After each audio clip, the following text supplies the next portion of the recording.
เจ๊เขาได้เจ๊ยัง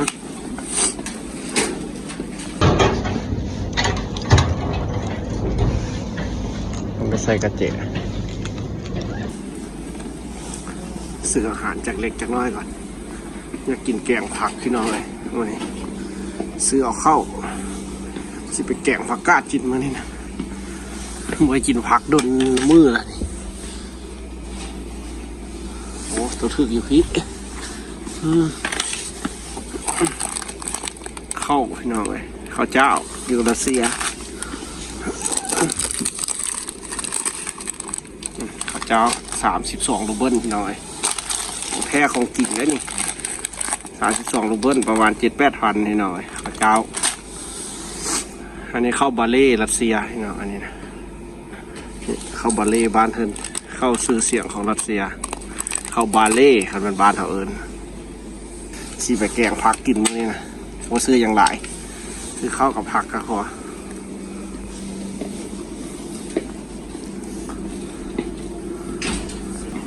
รัสเซียให้หน่อยสีเอาผักเข้าแล้วก็ผักพี่น้องสีผักกาดไปแกงเปิดผักกาดดูโลเขาได้บ้านนี่ผักกาดอยู่รัสเซียมะกล้วยผักกาดโอ้ผักกาดกิโลหนึ่ง159ประมาณ40,000 โลหนึ่งพี่น้องผักกาดเด้ผักกาดอยู่รัสเซียเด้อนี่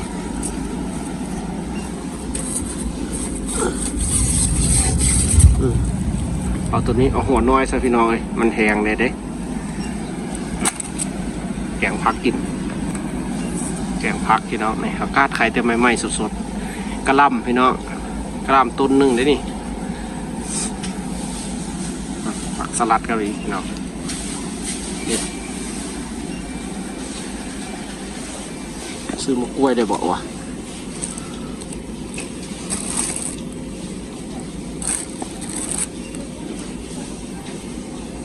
เอากล้วยไปกินนะเนาะ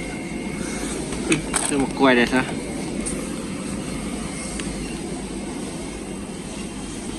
เปิ้ลเบียร์แซบซื้อซ้ำนี้แหละมื้อนี้เซ็กบินก่อน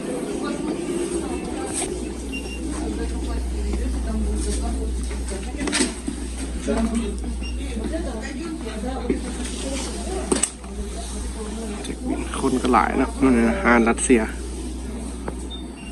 แกงผักกาดกินให้น้องมื้อนี้นะอาหารเขากินมื้อนี้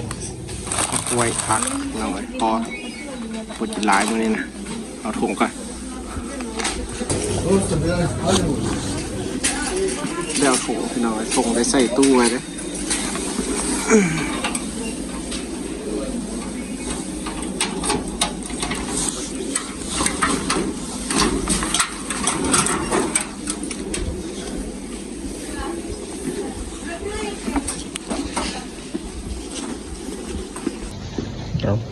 แกงผัก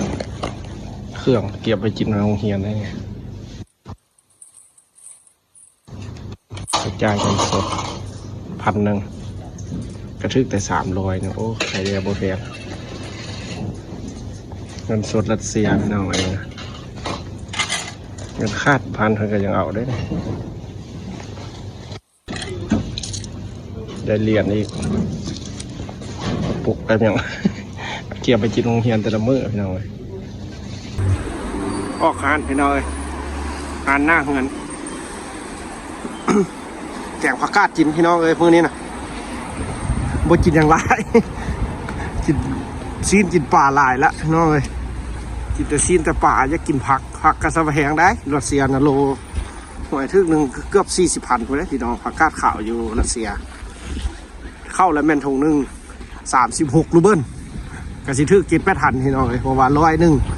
รูเบิลจะทึกประมาณ25,000 กีบโบ25,000นี่โบทึกประมาณ40 บาท101 รูเบิลรัสเซียพี่น้องประมาณ40 บาทหา30นี่แหละพี่น้อง30 บาทเพราะว่าพันรัสเซียกับสิทึกอยู่เงินละ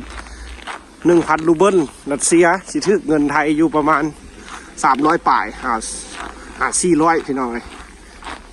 แต่ถ้าเป็นเงินกีบก็สิถึกอยู่ประมาณ1,000ก็เกือบ300,000กีบพี่น้องเลยถือว่าซื้ออยู่พี่กาถือว่าเข้าอยู่รัสเซียบ่แพงเด้อพี่น้องเด้อข้าวเจ้าที่กินธรรมดานี่พี่น้องเลยก็ถือว่าบ่แพงก็พอซื้อได้พี่น้อง7-8,000ก็มีเข้าอยู่รัสเซียมันก็มีหลายรุ่นหลายแนวพี่น้องเลยเข้าบาเล่บ้านเฮินกาสีประมาณ19,000 หา 20,000พี่น้องทงหนึ่ง89 รูเบิลมะกล้วยอยู่รัสเซียกะ1 กิโลกัน139 รูเบิลก็สิประมาณคล้ายๆกันพี่น้อง30-40 พันประมาณ40 พันพอละ40-40 ปลายพันมะกล้วยโลนึงสีคล้ายๆกับผักกาดพี่น้องเลยประเภทพืชจะแพงมาสั้นซะประเภทพืชที่พืชมักไม้มาสั้นพี่น้องเลยถือว่าแพงเอาแพงขนาดถ้าเทียบใส่บ้านเขากะสำหรับเขากะว่าแพงขนาดพี่น้องเลยสำหรับเพิ่นผู้อื่นกะสีบ่แพงพี่น้องเลยเพราะว่าเขาเป็นนักเรียนยังหาเงินบ่ได้พี่น้องเลยแต่ละมือกับฟ้ามาเฮ็ดคลิปเพื่อความฝันอันเดียวนี่แหละพี่น้องเลยอยากได้เงินเลิกจ้างเรียนมาเขากระท่ายคลิปไปน้ำพี่น้องเลยพอพี่น้องมาฮับชมเพื่อก็ได้เงินพอได้ซื้ออาหารการกินใช้ชีวิตแต่ละวันนี่เขาก็ฮอดเงินแล้วพี่น้องเข้าเงินก่อน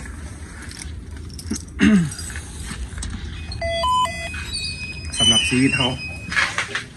เงินเสาเข้าซื้อพี่น้องเลย อยู่รวมกัน4-5 คนอดทนเพื่อให้มันจบมันได้เอาพี่น้องอันนี้ก็เป็นเงินเขาอยู่ชั้น2ของตึกปิพี่น้องเลยมาเข้ามาในก็มีมีสั่งก่อนอยู่นอกพี่น้องเลยนี่ก็เป็นสูตรเงินเขาเอาเข้าไปเงินก่อนแต่งอยู่คนจีนก่อนมื้อนี้นะสิแกงผักแซ่บๆพี่น้องแกงผักกาดเด้อใส่ไก่แกงผักใส่ไก่มากินข้าวนำกันเด้อเนี่ยขอไข่พร้อมสับเด้ออาหารเขากินพี่น้องเลยแต่ละมื้อโชคดีสุดๆแล้วอยู่รัสเซียนี่ก็เป็นเมนูเฮาเสียไว้กินโรงเรียนมื้ออื่นนี่ก็เป็นแกงผักกาดที่กินบ่เบิดใส่ไก่เอ้ยชีวิตนักศึกษา มีไข่แดงอยู่หันน้อยหนึ่งเสียไปกินโรงเรียนมื้ออื่นเช้ากับทอดซีนแดงไก่เพื่อหมูแดงเพื่อหมูผู้อยู่ในเขาทีหิวพี่น้องอันนี้ก็เข้าเกี่ยมหงไว้มื้ออื่นใส่ถุงเกี่ยปลาไปนี่เข้าไปโรงเรียนเอาพี่น้องเอ้ยกว่าสิได้นอนกินข้าวแล้วก็เกี่ยมอาหารไว้กินมื้ออื่น